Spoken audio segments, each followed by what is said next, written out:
Hey everyone, welcome to the Pawareness Podcast, and thanks for joining me. This podcast is specifically for about educating and raising awareness for animals and rescues and organizations across the United States and world. It really goes a long way towards this mission when our listeners rate, review, and subscribe on iTunes, Spotify, YouTube, and all of our other podcast platforms. Also, be sure to check us out on our official website at pawareness.org and on social media at TikTok, Facebook, and Instagram at Pawareness_podcast. You can check us out for all of our latest bits and clips of our podcast, as well as Pet of the Week and Pet of the Month. If you're listening and involved with an animal rescue organization or have a story of your own that you want to share, reach out to us at info@pawareness.org and we can get you on the podcast. Thanks for watching, and I hope you enjoy this episode. Hey everyone, welcome to today's episode of the Pawareness Podcast. Today I'm talking with Laney Nee, a certified professional dog trainer as an animal behavior manager with the Animal Rescue League of Boston. And I'm just going to go ahead. I'm going to pass it over to you. That was a mouthful. I'm just going to let you go ahead and introduce yourself, what it is that you do and your organization does. I'm really excited. Thank you. Thank you for that intro. And yes, it is a bit of a mouthful. So I am a certified professional dog trainer that has been working in the industry for about 15 years now and affiliated with the Animal Rescue League. I started my career here back in 2008 and worked with the behavior team that was here at the time. The Animal Rescue League of Boston is a nonprofit organization in the Northeast here in Massachusetts. We do have 3 locations in Massachusetts, and we are fully privately funded. So there's no government or federal funding that happens. And we are an animal welfare organization that helps to find pets and put people and pets together. The mission of the organization is being the champion for animals. So we're literally doing everything possible for the animals to make their lives easier, whether they are in our animal shelters or if they're in people's homes. So we do a lot of community outreach as well. The behavior department specifically has the benefit of having 5 programs underneath the department. So it includes a free pet behavior helpline. It includes a working cat program. So all those cats that don't want to be pets, but they want to work and hunt. And then a few other programs like a dog training program and posted up follow-up programs. So there's a bunch of programs within the behavior department that we have both as community outreach and helping the animals that are within our care. We care for animals, any species that you can think of. I want to say we've probably had a couple of fish, a frog, some reptiles, but for the most part, we are all about the dogs, cats, rabbits, ferrets, guinea pigs, small animals, birds, large exotics, anywhere from that to smaller birds. So all kinds of great species that we have out there. And you mentioned community outreach and whatnot. Like, I guess this is a 2-part question, but what is the exact, like, how big is your outreach, and where do you guys get your animals from?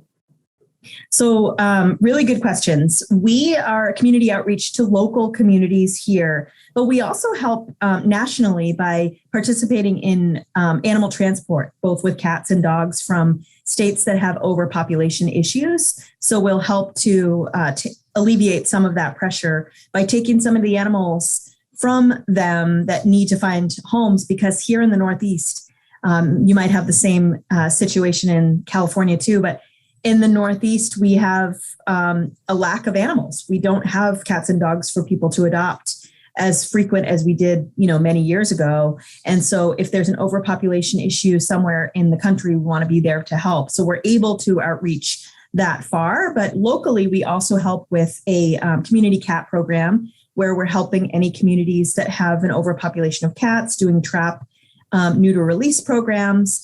And then we also try to do community outreach with education, both in behavior and medical. We also have a wellness wagon, which is pretty amazing. That's a wellness wagon that goes out and does really low cost wellness checks for pets of low income communities.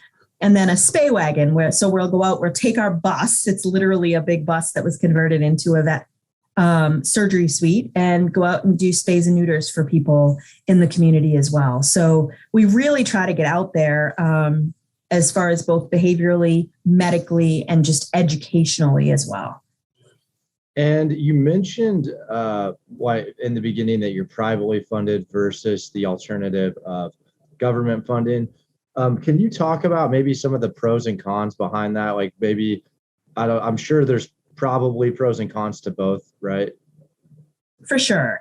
I think the cons for sure of not being funded via federal or state is that we really, really, really need people's help. So not only do we attempt and try really hard to help the community out there, but we also need as much help from them as they do from us. And so we try to create those links and those relationships. So that's a pro, is we get to meet people out there that are in support of what we do.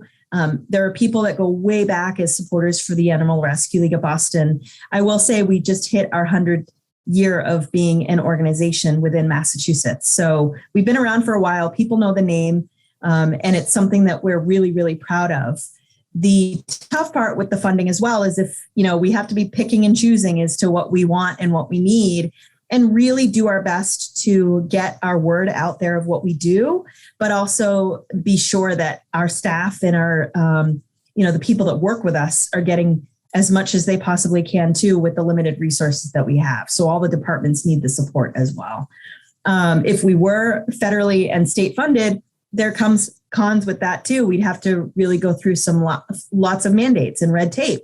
The benefit to being private is we are able to make decisions and do what's best for the community and not have a ton of red tape and having to help people as well and help the animals. So there's, as you said, pros and cons to everything. But we really benefit from our supporters. So we really do our best to treat them well and keep them posted on everything that's going on. Hence the smaller post-adopt follow-up programs that we have. So we tell them about the adoptions that we've made. We follow up with our clients to make sure they had good experiences. That's amazing. I think that's a common theme that I hear from, it doesn't matter, geographical issues range across animals, but when it comes to this type of thing, it's so important building that relationship with a community and just having that back and forth. And you mentioned some of the programs that you guys have. What has social media been like for you guys, and how do you use that tool in the arsenal, so to speak, to help with adoptions or any other goals you guys have? Yeah, social media is one of the most important things that we have. Obviously, it's the way of the world now. And the great part is a lot of our staff, both in the weeds with the animals, caring for the animals, but also in the administrative team, they've gotten on board with a lot of the social media. So we're getting our staff and volunteers and everybody to be involved with that. So that means the content of the work of the information that everybody gives out there, the media team has up-to-date information and content, which is so helpful to them and to everybody else. Even to the point where I'm doing little snippets of videos while I'm doing a training session with a dog or a petting session with a cat, just so people see what we're actually doing, on the floor.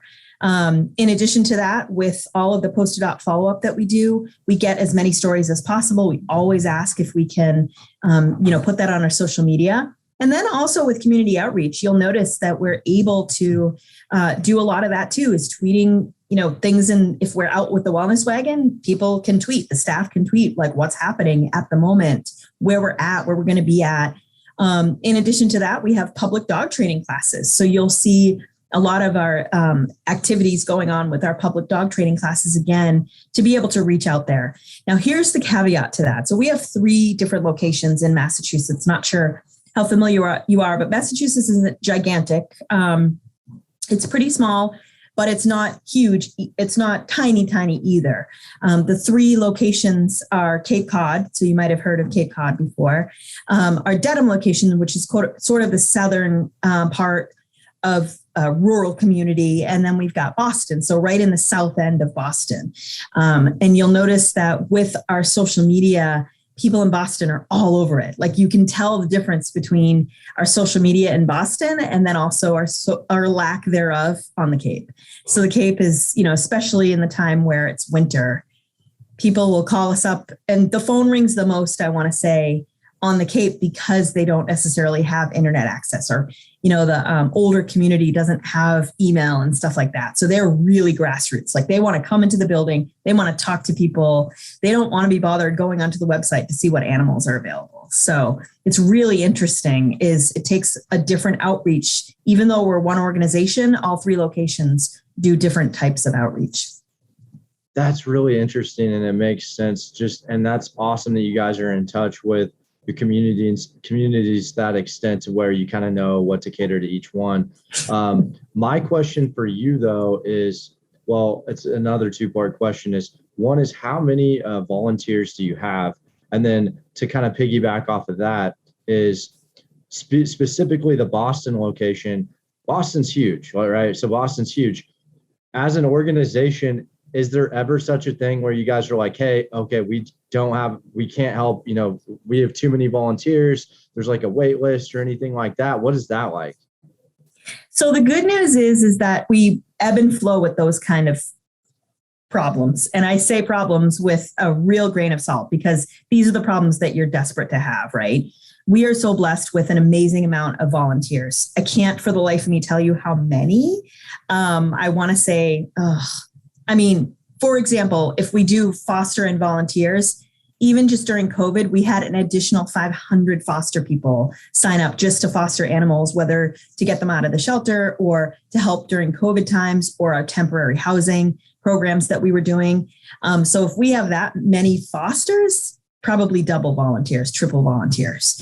The good news about the volunteers is they're super flexible. They typically tend to be super flexible, and we've evolved. We have evolved from it being like, I literally want to volunteer to play with the animals, to no, I want to go in and get my feet wet, get my hands dirty, and just really help in whatever way I can. Because the way of the shelters have changed a little bit to where, especially during COVID, like there might be like 4 or 5 animals in the building, but yet we've got a ton of donations. We've got to get things cleaned up. We've got to, just do a bunch of stuff where people are really into being able to help out in all capacities.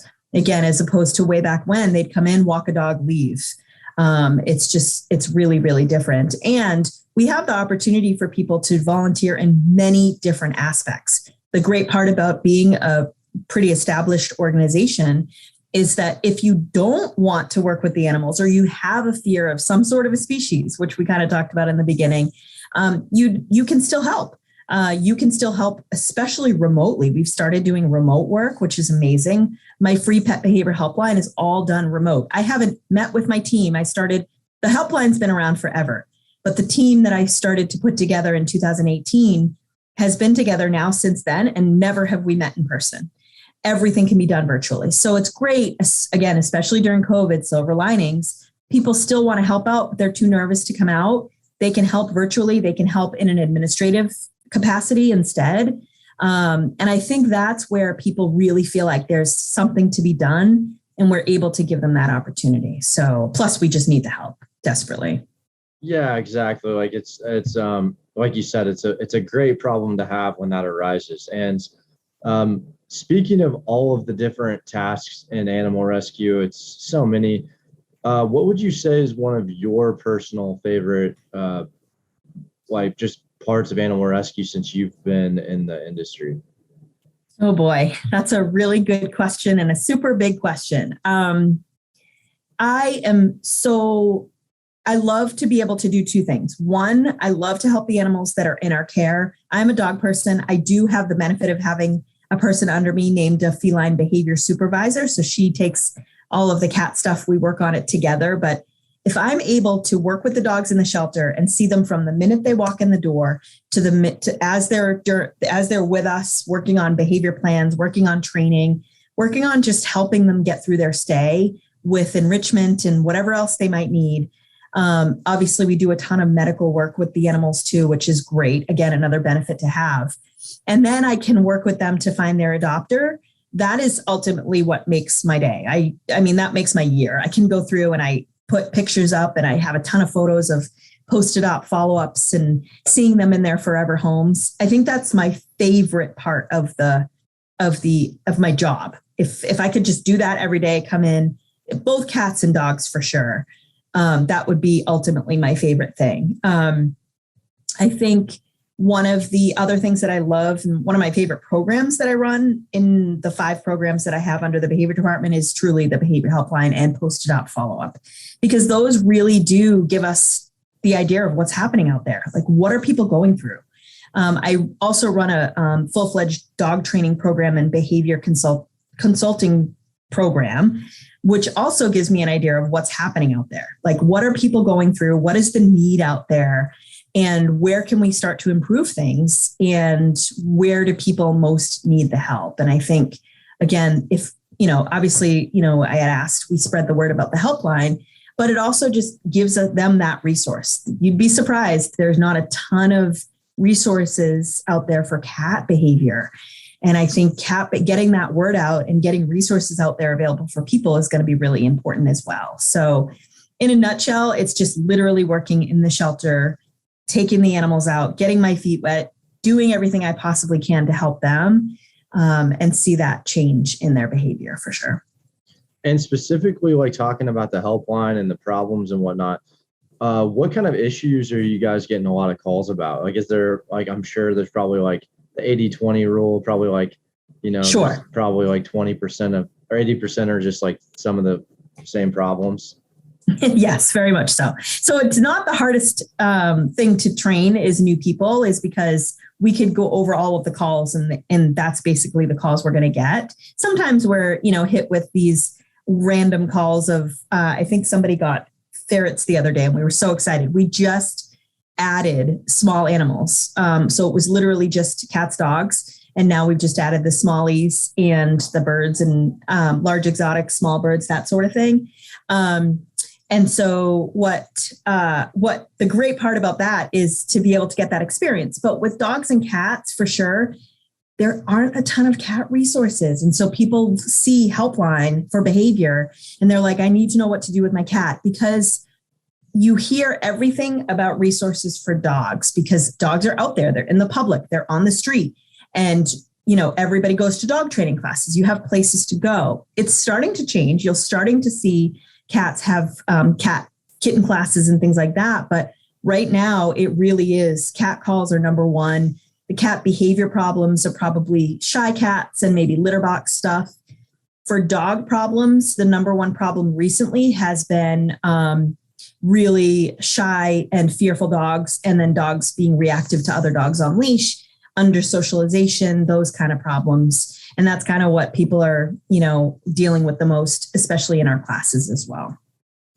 Yeah, that's really interesting to me. And I think you're right too, as I have a cat and a dog, and it's, I noticed that there's so much information on the dogs out there, but the cats, it's definitely not as much. So that's a good point. And I wanted to ask you too, what are some goals for the Animal Rescue League's future? What are some things in the works? Do you know of anything? Like, what are you excited about? What's that like?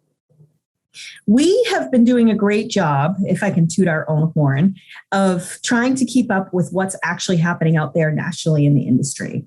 And all of the people that are above me have been taking a good look at what is the need out there and what are people really needing. And it's kind of okay if our animal shelters don't have a ton of animals, because we are able to shift over and help have our staff and volunteers start helping people out there. So I think their community outreach has become so amazingly wonderful, even in the past 3 years that I've been back. So I was here for 5 years, I left and then came back. And since I've been back, their community outreach has been amazing. I think what's going to change is trying to help keeping people and pets together. That's going to be the goal. That's like first in command was being the champion for animals, no matter where they are. So whether they're in your home, whether they're in another animal shelter, in an animal control facility, wherever they might be. But the second thing is truly trying to keep people and pets together. And I think that's the number one thing. The second thing is they've really started to, not that they weren't before, but they're starting to see that behavioral problems and having a full engaged behavior program is going to be like the wave of the future, really is. And so they've put a lot of time and effort and resources into my department. They've given me a lot of freedom and leeway to be able to teach and train volunteers and staff. in helping animals both here in our facilities, but also out there. So if someone calls that needs help, they're right on top of it. The staff have an idea of what they're supposed to say or where they're supposed to send them, again, to be that resource. So I think those are the two things that they've started to see as a desperate need out there. The third one would be veterinary care. So they've started to really work hard on low-cost veterinary care and being able to provide that resource, however it might be. Again, giving them the resources. So like referrals, where can they go? Where are they supposed to go if they need something? And partnering up with other organizations in the local area too. So I think those things, it's been a great thing to see them improve on those things for sure. Yeah, those are three really big things that you guys are working on. I think that's awesome. I'm curious about the I've talked to so many organizations, and veterinary care, like low cost vet care, is so important because not only is it there's a shortage of vets, which then increases they don't have enough time in the day. Yes. And so I think that's so awesome that you guys are doing that.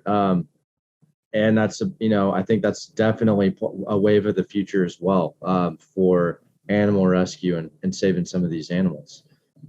Yeah, I think some of the other places too, like you'll notice that local veterinary practices, at least here, and I'm sure everywhere else, are starting to partner up with big animal welfare organizations because, we are lucky to say that I don't know what the numbers are for sure, but you see a lot of people switching over from, buying and purchasing from breeders to doing rescue. And they know that some of the rescue animals might come with some issues, whether it be medical or behavioral, and they want to be able to still promote that and be able to have it as a resource and feasible for adopters and people that want to do the right thing for sure. And the animals that are coming in our door aren't going to be the most medically and behaviorally sound. So again, it's just sort of organically happening that way. And I think everyone's aware of it, which is really helpful. Yeah, it's like you guys are like a shop for animals where they come in, maybe they got some behavioral issues and then whatever that is, and then they just come out and they're all ready to be adopted. So it's that's how I picture it. And I think that's so awesome what you guys are doing over there. And where can that's how I found you, was on social media, but where can everyone listening find you guys at? Where are you sharing what's going on? So obviously our website is going to be the first thing that we send people to, but even the websites, like who goes to websites anymore? Right. Who even goes, you know what I mean? Like, so definitely Animal Rescue League of Boston is always going to be social media as far as like Instagram, Twitter. We haven't gotten a TikTok yet, but I'm really working hard to get them to do that because I love making the TikTok videos. Facebook. We love Facebook. And there's just so many different programs that we have. I haven't even touched on half of them. But I think social media is going to be the way. And, definitely the more traffic we get, the more content we can build. So definitely social media and our website for sure. If you want to come into our buildings, please feel free. If you're here traveling to Massachusetts just for fun, definitely give us a call. Tell them that you saw us on this podcast and come visit us. We'd love to show you around. That's amazing. Yeah, go check them out. I love, every time I travel, I always like to check out the different animal rescues. Links will be down below wherever you're listening on. The information will be there. Laney, thank you so much for coming on. It was great speaking with you. Thank you very much. Thank you for having me.